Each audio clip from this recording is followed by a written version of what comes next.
नमस्कार, राम राम। मैं आप सभी का आपके अपने परिवार में हार्दिक स्वागत और अभिनंदन करता हूँ। दोस्तों, हमारी चर्चा जारी थी राजस्थान के भूगोल के ऊपर और राजस्थान के भूगोल के अंदर हम बात कर रहे थे राजस्थान के अफवाह तंत्र के ऊपर। और आज हमारा आशा करते हैं कि अफवाह तंत्र का अंतिम अफवाह तंत्र का जो अंतिम भाग है, जिसके अंदर हम बात कर रहे थे बंगाल की खाड़ी का अफवाह तंत्र। और बंगाल की खाड़ी का अफवाह तंत्र में हमारी नदियां दो महत्वपूर्ण बती थी, एक संबल और एक गंभीरी। तो हमने इससे पहले बात की थी बनास नदी के ऊपर और बनास नदी को हमने विस्तार से पढ़ा था। और बनास नदी को समाप्त करके आज हम एक नई नदी पर बात करते हैं जिसका नाम है संबल नदी। और उससे पहले एक मोटिवेशनल कोट, फर्क होता है खुदा और फकीरी में, फर्क होता है खुदा और फकीर में, फर्क होता है किस्मत और लकीर में, फर्क होता है किस्मत और लकीर में। अगर कुछ अच्छा साव और न मिले, अगर कुछ अच्छा साव और न मिले तो समझ लेना कि कुछ और अच्छा लिखा है, कुछ और अच्छा लिखा है तकदीर में, तकदीर। तो पुणे में आप सभी का आपके अपने परिवार में हार्दिक स्वागत और अभिनंदन करता हूँ। दोस्तों, अब समय व्यर्थ करना छोड़ दो। अब राजस्थान के अंदर विभिन्न पदों पर भर्तियां जारी हुई है और कई भर्तियां चल रही है। और वर्तमान में जो हाल ही में भर्ती निकली है हाईकोर्ट एलडीसी, जिसके अंदर लगभग 2700 के समथिंग पद है, तो उसके अंदर तैयारी करो। अगर आप राजस्थान जीके की तैयारी करना चाहते हो संपूर्ण, तो जुड़ो राठौर सर की पाठशाला में, जिसके अंदर हम संपूर्ण राजस्थान की जीके के ऊपर विस्तार से बात करेंगे और एक एक बिंदु के ऊपर बात करेंगे जो एग्जाम की दृष्टि से महत्वपूर्ण है या एग्जाम में पूछे जाने की संभावना है, उसके ऊपर हम विस्तार से बात करेंगे। तो चलो हमारी कक्षा शुरू करते हैं। तो हम जिस नदी के ऊपर बात कर रहे हैं उस नदी का क्या नाम है? उस नदी का नाम है संबल नदी। कौन सी नदी है सर? राजस्थान का अफवाह तंत्र, राजस्थान का अफवाह तंत्र, राजस्थान का अफवाह तंत्र। और उस अफवाह तंत्र के ऊपर हमारी चर्चा जारी थी। हम बात कर रहे थे बंगाल की खाड़ी अफवाह तंत्र और उसके अंदर हमने बात की थी कल बनास नदी के ऊपर। संबल नदी के ऊपर आज हम बात करेंगे। संबल नदी, पहले डायग्राम बना लेते हैं अच्छा सा संबल नदी का। ये एक नदी है, जिस नदी का नाम क्या है? जिस नदी का नाम है संबल नदी। तो ये इस नदी के क्या है? पानी। पहले बात करते हैं कि संबल नदी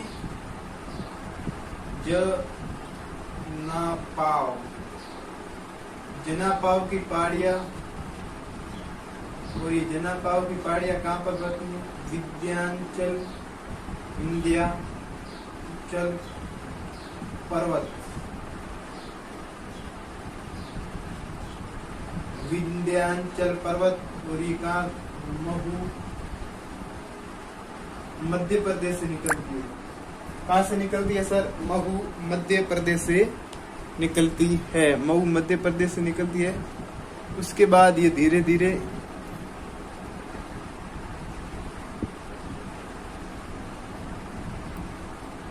महू मध्य प्रदेश से ये नदी निकलती है। उसके बाद ये नदी धीरे धीरे धीरे राजस्थान के अंदर प्रवेश करती है और राजस्थान के अंदर ये प्रवेश करती है।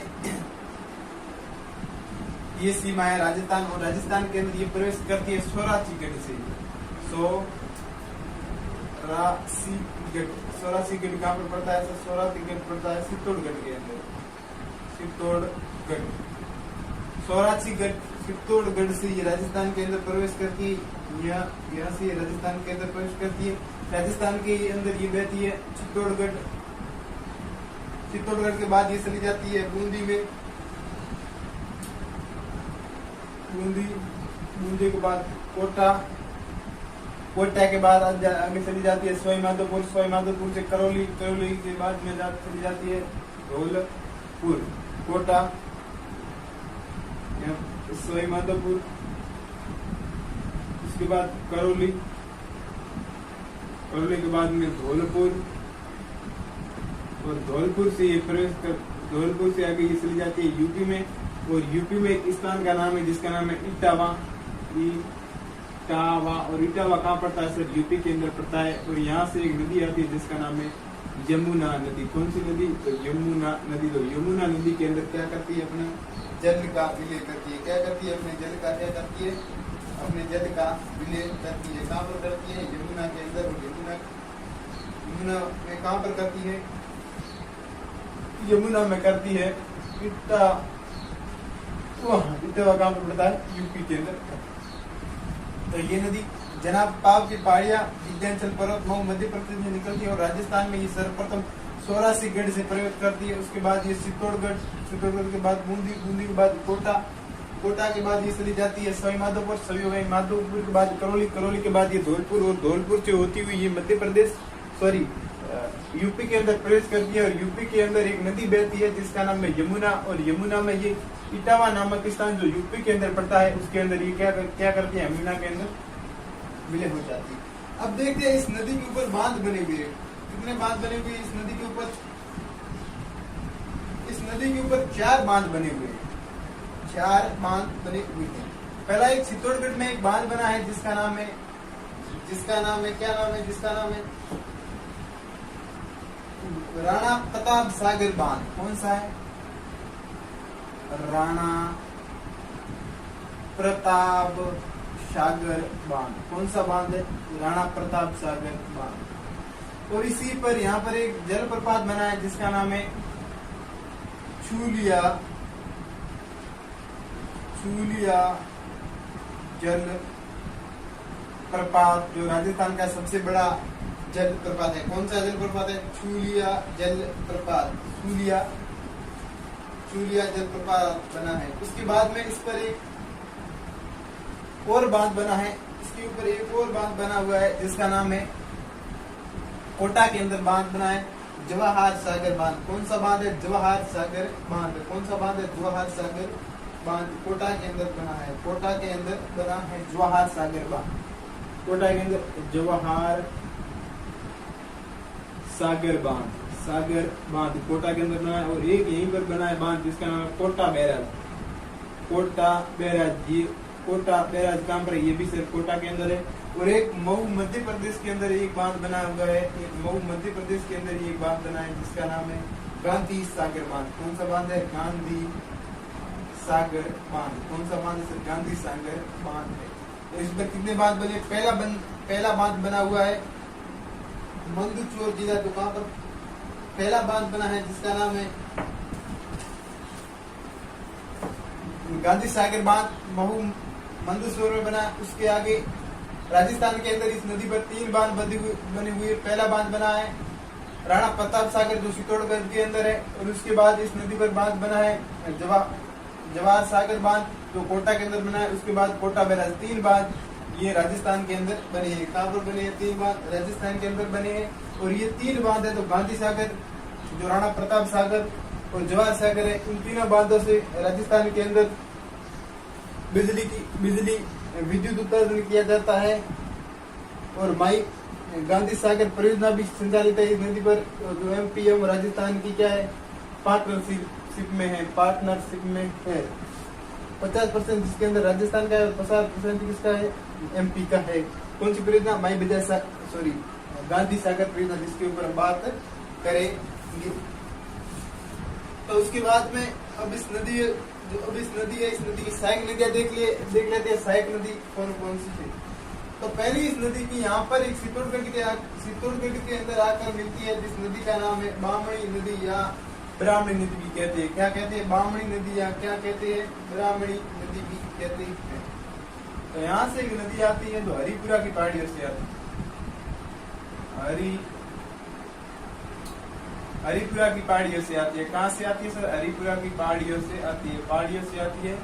हरिपुरा पहाड़ियों से आती है। और हरिपुरा की पहाड़ियाँ कहाँ पर पड़ती है? चित्तौड़गढ़ में पड़ती है। और यहाँ से एक नदी आती है जिसका नाम है बामनी या ब्राह्मणी भी कहते हैं। क्या कहते हैं? ब्राह्मणी नदी कहते हैं। कौन सी नदी कहते हैं? ब्राह्मणी नदी कहते हैं। ब्राह्मणी नदी कहते हैं।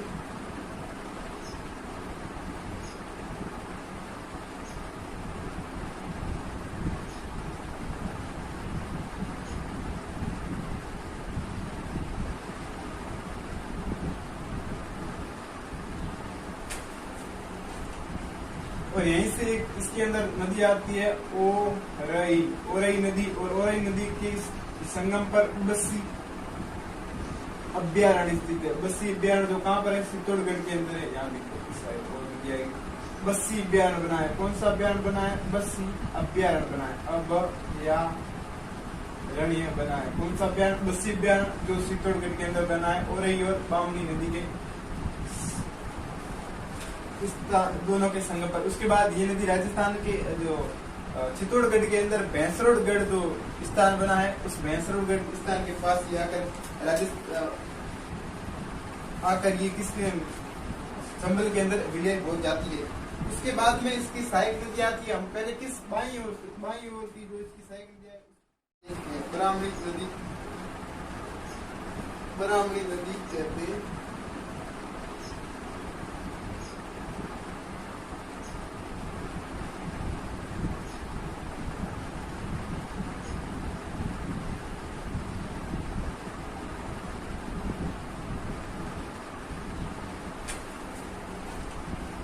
और यहीं से इसके अंदर नदी आती है ओरई नदी, और ओरई नदी के संगम पर बस्सी अभ्यारण्य स्थित है। बस्सी अभ्यारण्य जो कहाँ पर है, चित्तौड़गढ़ के अंदर है। यहाँ देखो इस साइड और नदी आएगी।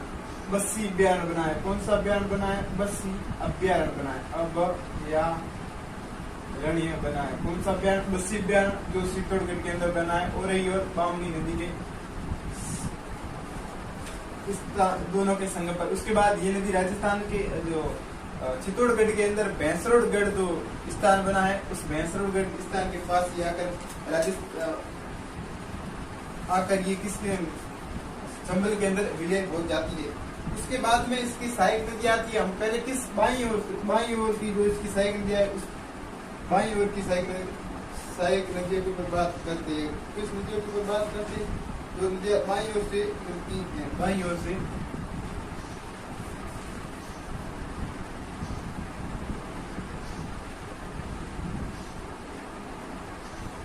से मिलने वाली पहली नदी कौन सी है, राजस्थान के अंदर पूछा गया कि राजस्थान के अंदर संबल में मिलने वाली पहली नदी और राजस्थान के अंदर संबल में मिलने वाली पहली नदी कौन सी है, बामनी या ब्राह्मणी नदी भी कैसे कहाँ पर मिलती है, भैंसरोडगढ़ के अंदर, चित्तौड़गढ़ के अंदर मिलती है। उसके बाद में यहाँ पर एक मूंदी के अंदर नदी आती है जिसका क्या नाम है, कुराल नदी है। कौन सी नदी है, कुराल नदी है। मूंदी के अंदर यहाँ से एक नदी आती है जिसका नाम है कुराल नदी। कौन सी है, कुराल नदी, जो ऊपर माल के पठार, ऊपर माल का पठार, ऊपर माल यानी कि जिस ऊपर माल का पठार जिसने महाराणा सांगा ने अशोक परमार को भेंट किया था, और यहीं पर बिजोलिया की स्थापना की गई। ऊपर माल का पठार कहाँ पर पड़ता है, भीलवाड़ा पड़ता है, भीलवाड़ा। यहाँ से एक नदी निकलती है जिसका नाम है कुराल। कौन सी नदी है, कुराल नदी यहाँ से निकलती है। कुराल नदी यहाँ से निकलती है और कुराल यहाँ पर एक स्थान पड़ता है जिसका नाम है भैंस खाना। कौन सा स्थान है, भैंस खाना। कौन सा स्थान पड़ता है, भैंस खाना स्थान में। यही कहाँ पर है, बूंदी में। यहाँ पर आके ये नदी इसके अंदर मिल जाती है। ऊपर माल के पठार से निकलती है नदी जिसका नाम है कुराल, और कुराल नदी कहाँ पर मिलती है, भैंस खाना स्थान बूंदी के अंदर ये मिल जाती है। तो बूंदी में ये मिल जाती है। और इसकी सहायक नदियों की बात करें तो इसकी सहायक नदी आती है जिसका नाम है मेज नदी। कौन सी नदी है सर, मेज नदी। और उसके बाद आती है यहाँ से एक और नदी आती है, ये कौन सी होगी, हमारी मेज नदी होगी। उसके बाद में यहाँ पर आती है मांगली नदी, और यहाँ पर आती है घोड़ा पचाड़। एग्जाम के अंदर पूछा गया कि घोड़ा पचाड़ नदी किसकी सहायक नदी है, घोड़ा पचाड़ किसकी सहायक है, घोड़ा पचाड़ बनास की सहायक है। अगर बनास नहीं दी होगी तो मांगली दी होगी, सॉरी संबल दी होगी। अगर संबल नहीं दी होगी तो मांगली या पूरा दी होगी। घोड़ा पचाड़ नदी किसकी सहायक नदी है, कई बार एग्जाम के अंदर देखने को मिलता है। तो घोड़ा पचाड़ नदी इसके अंदर आके मिल जाती है। और मेज नदी पर हिमतल जलप्रपात बना है। कौन सा? जो कहाँ पर बना है? बूंदी के अंदर बना है, हिमतल जलप्रपात। जलप्रपात जो कहाँ पर बना है? बूंदी के अंदर बना है। उसके ऊपर हम विस्तार से बात करेंगे। इसके आगे इस पर एक नदी मिलती है जिसका नाम है चाक नदी, जो बूंदी से, जो कहाँ से निकलती है? बूंदी की पहाड़ियों से निकलती है। यहाँ पर आके मिलती है एक नदी जिसका नाम है चाक नदी, बूंदी के अंदर मिलती है, जिसका नाम है चाकन नदी। कौन सी नदी है? चाकन नदी, जो तो कहाँ पर है? बूंदी की पहाड़ियों से निकलती है और बूंदी के अंदर मिल जाती है। उसके बाद आती है बनास नदी, जो बनास नदी कहाँ पर मिलती है? राजमहल के अंदर मिलती है। पदरा, मैंने बात की थी त्रिवेणी संगम, आपको पता है तो त्रिवेणी संगम पदरा जो सोमेश्वर में बनता है। यहाँ पर कहाँ पर आती है? सोमेश्वर कहाँ है? सवाई माधोपुर में। कहाँ पर है? सवाई माधोपुर में। पदरा गांव पर एक यहाँ पर नदी आकर मिलती है, आपको पता होगा, जिस नदी का नाम है बनास नदी। कौन सी नदी है? बनास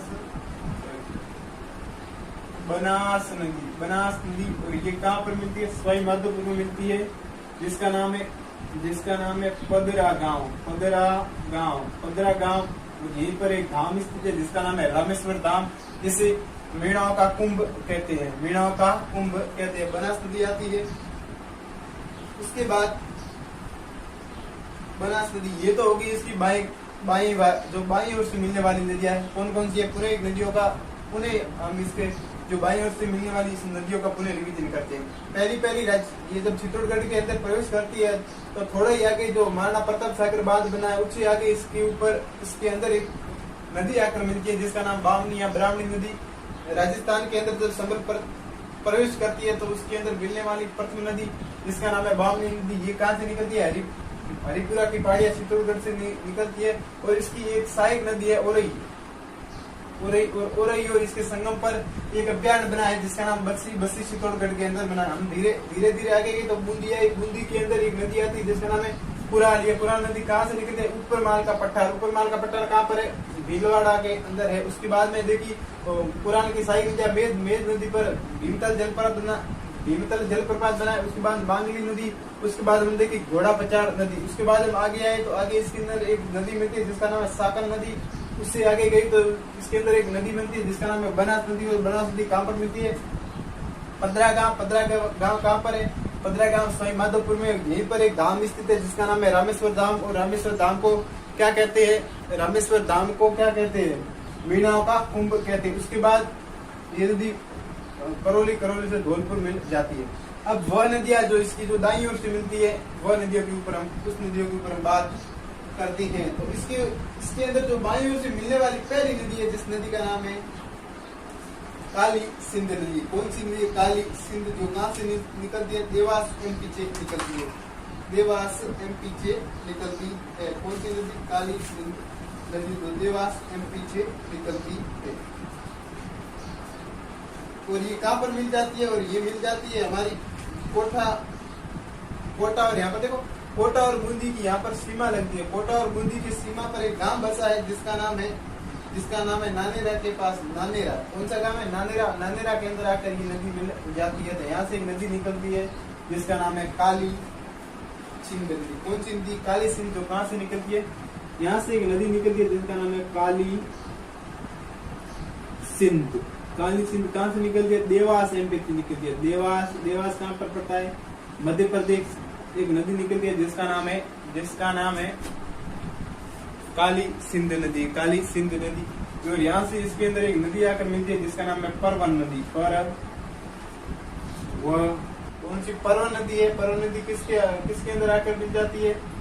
किसके अंदर आकर मिल जाती है? ये मिल जाती है काली सिंध के अंदर। और परवन नदी के किनारे शेरगढ़ अभ्यारण्य स्थित है।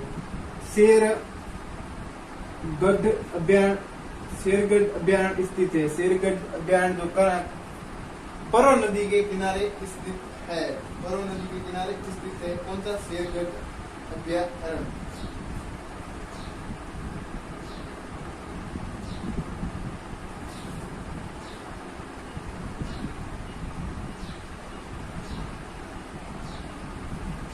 और यहाँ पर एक नदी आकर मिलती है जिसका नाम है आहू नदी। कौन सी नदी? आहू नदी। आहू नदी। और आहू नदी और काली सिंध नदी के संगम पर गागरण दुर्ग स्थित है। गागरण दुर्ग कहाँ पर है? गागरण दुर्ग झालावाड़ में स्थित है। झालावाड़ में स्थित है। कौन सा दुर्ग है? झालावाड़ में गागरण दुर्ग है। और यहीं पर एक मिलती है जिसका नाम है छोली नदी। कौन सी नदी? छोली नदी। छोली नदी। उसके बाद ये धीरे धीरे आती है, धीरे धीरे आती है और कहाँ पर मिल जाती है ये नदी? काली सिंध नदी। हमने बात की नानेरा गांव। नानेरा गांव कोटा और बूंदी की सीमा पर पड़ता है। कोटा और बूंदी की सीमा पर एक गांव पड़ता है जिसका गांव है नानेरा। कौन सा गांव है? नानेरा गांव है। नानेरा गांव यहाँ पर पड़ता है। कौन सा गांव है? नानेरा। कोटा और बूंदी की संगम पर, कोटा और बूंदी की जो सीमा है वहां पर ये मिल जाता है। शेरगढ़ बयान कहाँ पर है? 12 में। 12 में शेरगढ़ बयान किस नदी के किनारे है? ये परवन नदी के किनारे है। तो ये होगी हमारी। और उसके बाद में इसकी और इसके अंदर एक और नदी मिलती है जिसका नाम है, यहीं से एक नदी निकलती है जिसका नाम है, यहीं से एक नदी निकलती है, यहाँ से एक नदी आती है जिसका नाम है पार्वती नदी। जो कहाँ से आती है? एमपी से आती है। यहीं से जो ये कहाँ पर मिल जाती है? इसके अंदर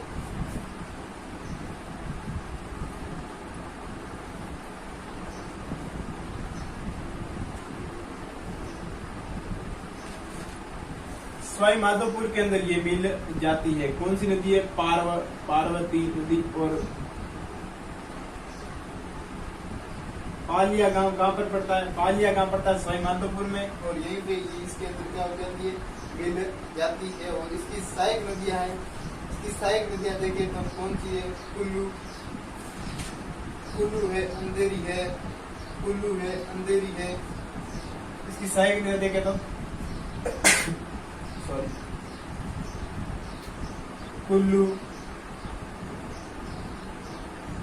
है, अंधेरी है, कुल्लू, अंधेरी। और एक और इसकी नदी है, सहायक नदी है। कौन सी? ल्यासी, अंधेरी, ल्यासी। और इसकी एक और सहायक नदी है जिसका नाम है बेगली। कौन सी? बेगली। और ये तीनों से मिलकर एक परियोजना बनाई जाती है। कौन सी परियोजना? अंधेरी, ल्यासी और अंधेरी परियोजना बनी जाती है। और परियोजना ये कहाँ पर संचालित है? कोटा के अंदर, बारा के अंदर संचालित है।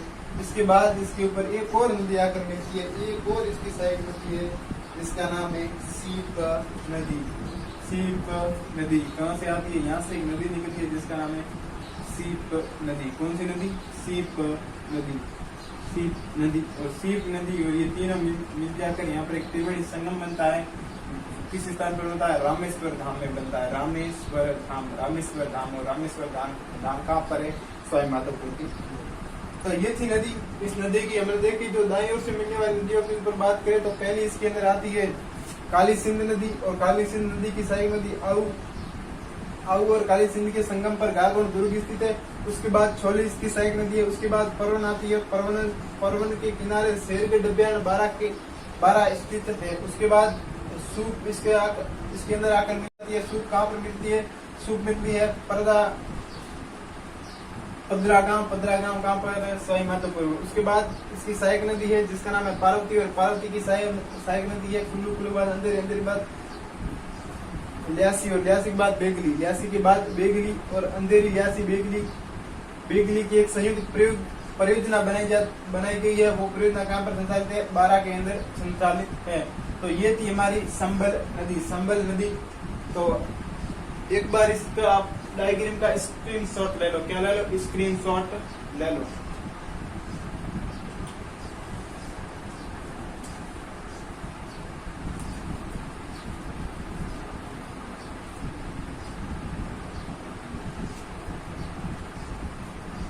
तो अब इस नदी की थ्योरी लिखती है।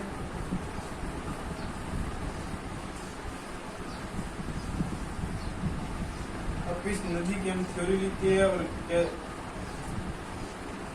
किस प्रकार ये नदी राजस्थान के अंदर आई, उसके ऊपर हमने बात कर ली। कहाँ पर सर्वप्रथम प्रवेश करती है, इस नदी की थ्योरी लिखते हैं। तो पॉइंट टू पॉइंट देखते हैं। पहले इस नदी के उपनाम लिखे। उपनाम क्या कहते हैं? चरमण। चरमण क्या कहते हैं? श्रमणवती कहते हैं। क्या कहते हैं? श्रमणवती। कामधेनु। कामधेनु।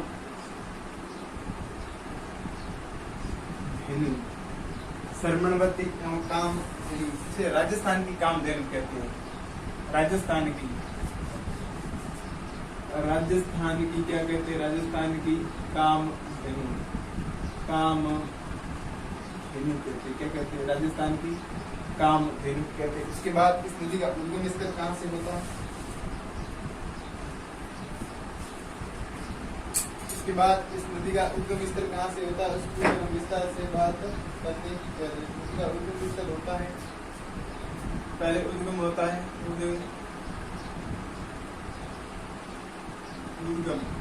कहाँ से होता है? उद्गम होता है जनापाव की पहाड़ियाँ। और जनापाव की पहाड़ियाँ कहाँ पर पड़ती है? जनापाव की पहाड़ियाँ पड़ती है महू, मध्य प्रदेश के अंदर। महू मध्य प्रदेश के अंदर। और पर्वत की बात करें तो विंध्याचल पर्वत। पूछे तो कौन सी नदी विंध्याचल पर्वत से निकलती है? तो विंध्याचल पर्वत से निकलती है। कहाँ? किसकी? महासेतर। विल्य पहले बात करते हैं। विल्य होता है इसका इटावा। इटावा कहाँ पर है? यूपी के अंदर है। यूपी के अंदर है। और इटावा यूपी के अंदर एक नदी आती है जिसका नाम है यमुना। यमुना में विलय हो जाता है। उसके बाद बहाव क्षेत्र। पहले राज्यों की बात करें तो राजस्थान, उसके बाद एमपी और उसके बाद यूपी।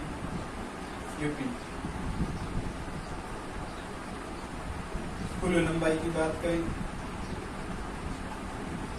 कुल लेंथ की बात करें, टोटल लेंथ 967 किलोमीटर है, जिसमें से राजस्थान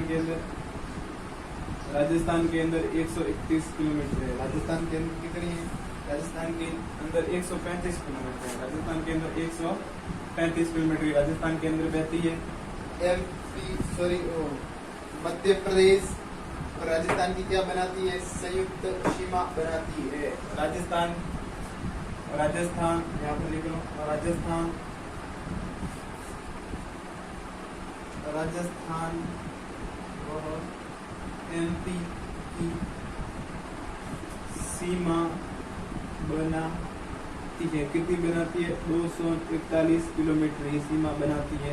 2 बार सीमा बनाती है। 2 बार सीमा बनाती है। पहली चित्तौड़गढ़ और कोटा वाली एरिया बनाती है। बाद में ये फिर से जाती है। बाद करौली के बाद माधोपुर के बाद करौली के बाद धौलपुर ऐसी चलती है। तो 2 बार सीमा बनाती है। उसके बाद राजस्थान के अंदर प्रवेश कहाँ से करती है? राजस्थान के अंदर प्रवेश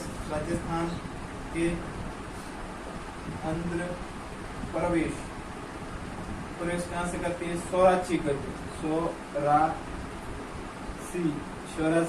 सोरासीगढ़ कहाँ पर है? सोरासीगढ़ ऐसा एमपी। सोरासीगढ़ राजस्थान के अंदर है। राजस्थान सोरासीगढ़ चित्तौड़गढ़ के अंदर से ये सोरासीगढ़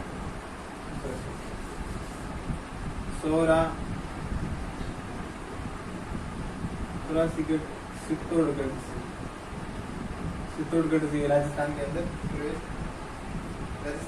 प्रवेश करती है। उसके बाद बहाव क्षेत्र देखें तो राजस्थान के अंदर बहाव क्षेत्र राजस्थान के अंदर देखें तो इसके बहाव क्षेत्र कौन से? पहली बात चित्तौड़गढ़, बूंदी, कोटा, सवाई माधोपुर, करौली के बाद आता है धौलपुर जिसे क्या कहती है? कोठी भी कहती है, जिसका प्राचीन नाम कोठी है। यहाँ बात करें तो यहाँ पर यू आकार वी आकार की घाटियां बनाती है। घाटी वी आकार की क्या बनाती है? वी आकार की यहाँ पर घाटियां बनाती है। तो कोटा और सुंदी पर जो मैदानी भागों का निर्माण करती है। भागों का क्या करती है? निर्माण। और ये मसालों के लिए क्या है? उपजाऊ है। और सर्वप्रथम अगर पूछा जाए कि संबर सर्वप्रथम मैदानों में कहाँ पर प्रवेश करती है, तो सर्वप्रथम मैदानों में प्रवेश करती है। सर्वप्रथम मैदानों में प्रवेश कहाँ से करती है? तो ये करती है सवाई माधोपुर में करती है। और इन 3 जिलों के अंदर ये सर्वाधिक क्या करती है? सर्वाधिक अवनाली अपर्दन करती है। क्या करती है? अवनाली का अपर्दन करती है। अपरदन करती है। सर्वाधिक बीड़ का निर्माण करती है, ऐसे भी कह सकती है। और बीड़ की रानी किसे कहती है? करौली को कहती है। बीड़ की रानी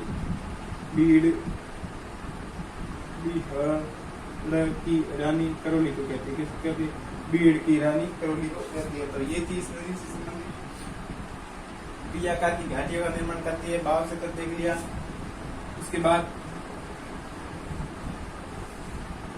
उसके बाद आगे हम बात करते हैं। उसके बाद आगे इस नदी के ऊपर जो 4 बांध बनी है, उस बांध के ऊपर विस्तार से बात करते हैं। कौन कौन से बांध बने हुए उस बांध के ऊपर विस्तार से बात करते। बांध देख रहे एमपी के अंदर बांध बना है जिसका नाम है गांधी सागर बांध। कौन सा है? गांधी सागर बांध बना हुआ है। गांधी सागर बांध कहाँ पर है? एमपी में, जहाँ पर क्या किया जाता है? विद्युत उत्पादन किया जाता है। और संभल पर बना सबसे बड़ा बांध है। संभल पर बना सबसे बड़ा बांध है। कौन सा है सबसे बड़ा बांध? उसके बाद राजस्थान के अंदर आते हैं। तो राजस्थान के अंदर एक बांध है जिसका नाम है राणा प्रताप सागर। दूसरा आता है राणा प्रताप सागर बांध। कौन सा? राणा प्रताप सागर। और ये बना है चित्तौड़गढ़ के अंदर बनाया है। तो राजस्थान का सबसे जल भराव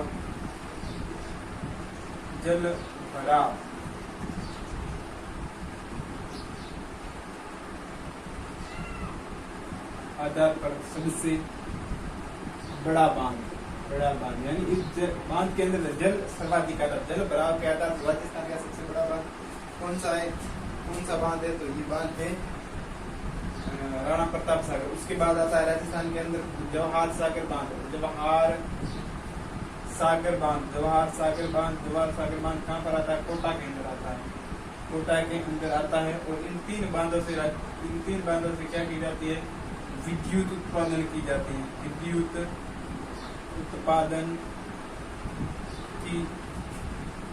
उत्पादन की जाती है।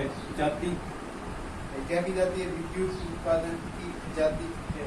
और उसके बाद है कोटा बैराज। कौन सा है? कोटा बैराज। तो कोटा के अंदर बना है कोटा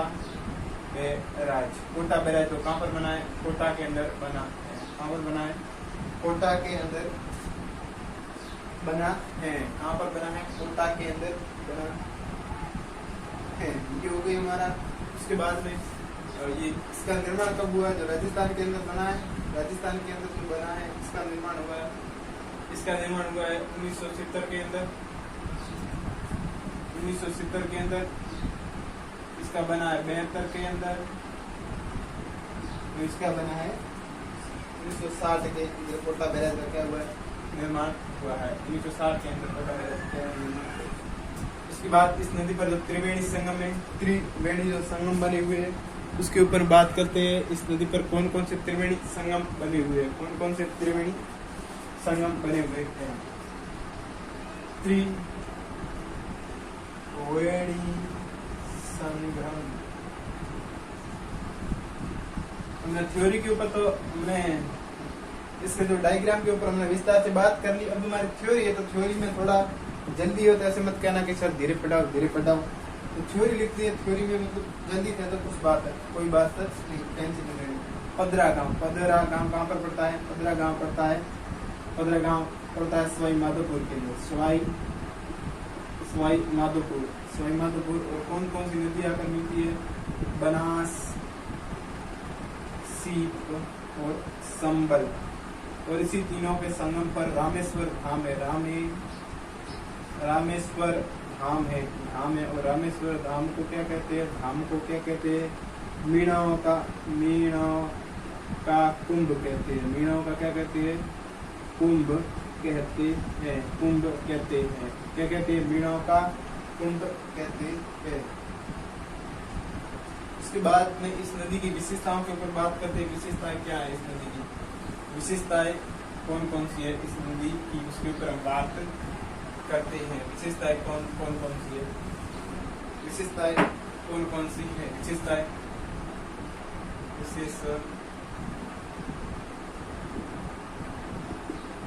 राजस्थान की एकमात्र नदी जो नित्य वाहिनी है, एकमात्र नदी जो नित्य वाहिनी है। राजस्थान की एकमात्र नदी जिस पर जल परिवहन संभव है, जल परिवहन की संभावना है। यानी इसके ऊपर हम जल परिवहन भी कर सकते हैं। उसके बाद केंद्र सरकार की एक योजना है, केंद्र सरकार की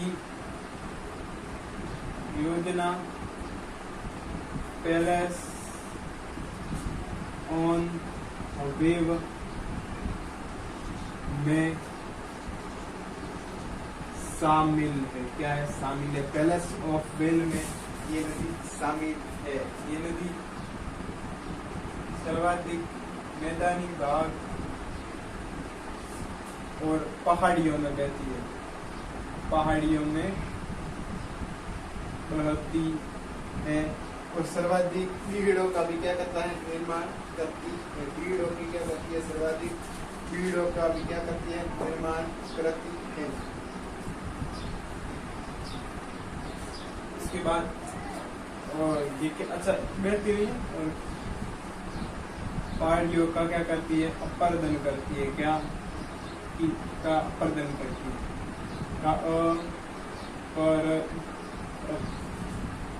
अपरदन करती है। क्या करती है? मतलब इसकी कटाव करती है।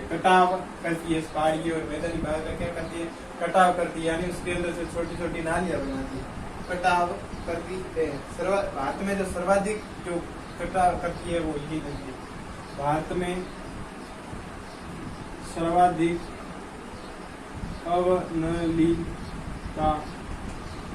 अवनलिका भारत में जो सर्वाधिक अवनलिका जो अपर्दन करती है वो यही नदी करती है। अपर्दन वाली नदी। भारत में सर्वाधिक जो अवनलिका जो अपर्दन है, जो भारत में भी अगर सर्वाधिक अवनलिका के अपरदा के ऊपर हमने बात करें तो ये कौन सी नदी? ये भी संबल नदी है। संबल नदी है। सूर्य जलप्रपात स्थित है चित्तौड़गढ़ में, हमने बात करी। उसके बाद इसकी सबसे राजस्थान का सबसे ऊंचा साइक, उसके अंदर हमने किसी साइक नदियों के ऊपर भी बात कर ली है। उसके ऊपर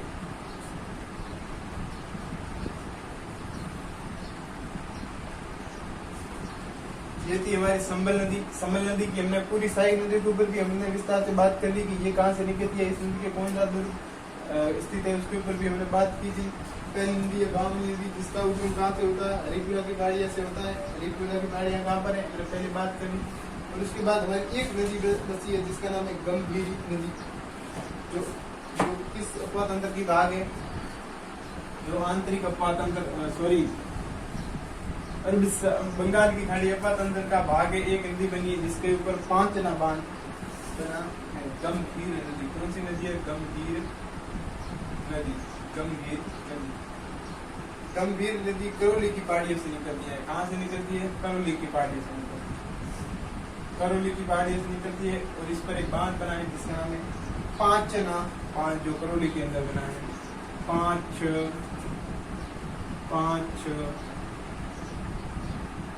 ना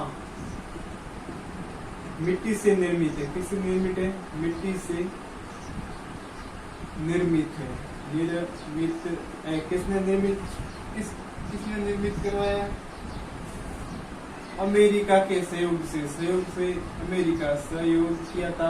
अमेरिका ने, किसने किया था? यूएसए, अमेरिका ने किया था। और बनाया किसने था? बनाया था इंजीनियर था, इसका नाम था राजेंद्र सेन।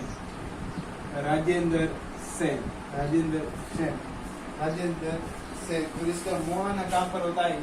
ये भी यमुना के अंदर मिलती है। कहाँ पर मिलती है? यमुना के अंदर मिलती है। इसके ऊपर जो 5 नदी बनी है जिसका नाम है, पहली नदी का नाम है, 5 नदियां जो ऊपर मिलती है जिसका नाम है बरखेड़ा। और उसके बाद आती है भद्रावती।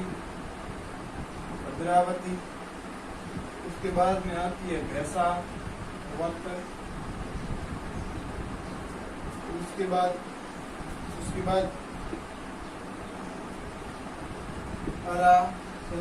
अट्टा। और उसके बाद आती है मांझी नदी। और इस 5 नदियों के संगम पर एक नदी बसी है, एक जो बांध बना है जिसका नाम है पांचना बांध। जहाँ कहाँ पर बना है? करौली के अंदर। तो आज के लिए बस इतना ही। हमारा विधि विधान से जो टॉपिक समाप्त हुआ है उसका नाम है राजस्थान का अपवाद तंत्र या राजस्थान की नदियाँ, जिसके ऊपर हमने विस्तार से बात की थी, पूरी विस्तार से बात की थी। अगर आपको समझ में नहीं आया तो 1-2 बार वीडियो पुनः देखना, अच्छे से आपको समझ में आ जाएगा। आज के लिए बस इतना ही। राम और अंतिम में जय हिंद।